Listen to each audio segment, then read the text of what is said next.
रक्षा मंत्रालय को लगता है कि सभी हितधारकों के साथ नए सैन्य थिएटर कमांड बनाने के लिए व्यापक चर्चा करने की आवश्यकता है, क्योंकि इस तरह के सुधार व्यापक सहमति तक पहुंचने के बाद किए जाने चाहिए। शीर्ष रक्षा सूत्रों ने एक न्यूज़पेपर को बताया कि इस तरह सप्ताह की शुरुआत में रक्षा मंत्रालय के शीर्ष अधिकारियों को एक प्रस्तुति दी गई थी, जिसमें सभी संबंधित विभागों के अधिकारी शामिल थे। उन्होंने कहा कि यह पहली बार था जब नए गठन के लिए तैयार कैबिनेट नोट के मसौदे पर मंत्रालय को वरिष्ठ स्तर पर थिएटर कमांड पर एक प्रस्तुति दी गई थी। प्रेजेंटेशन के दौरान रक्षा मंत्रालय के अधिकारियों ने प्रेजेंटेशन में सामने आए कुछ मुद्दों को बताया।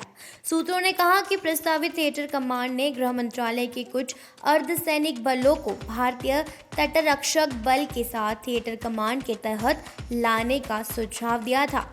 बैठक में रक्षा पदाधिकारी ने महसूस किया कि सुझाव दिया कि चूंकि रक्षा मंत्रालय के बाहर के संगठन शामिल थे, इसलिए उनके साथ इस मामले पर चर्चा करने के लिए अंतर मंत्रालयी समितियों की गठन की आवश्यकता थी।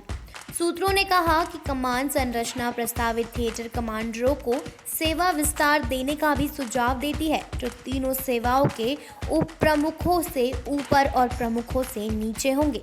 उन्होंने कहा कि थिएटर कमांड पर विदेशी मॉडलों का हवाला देते हुए ये सवाल उठाया गया कि भूगोल विशिष्ट कमांड की योजना क्यों बनाई जा रही थी, क्योंकि फॉर्मेशन में तीनों सेवाओं के तत्व शामिल होते हैं।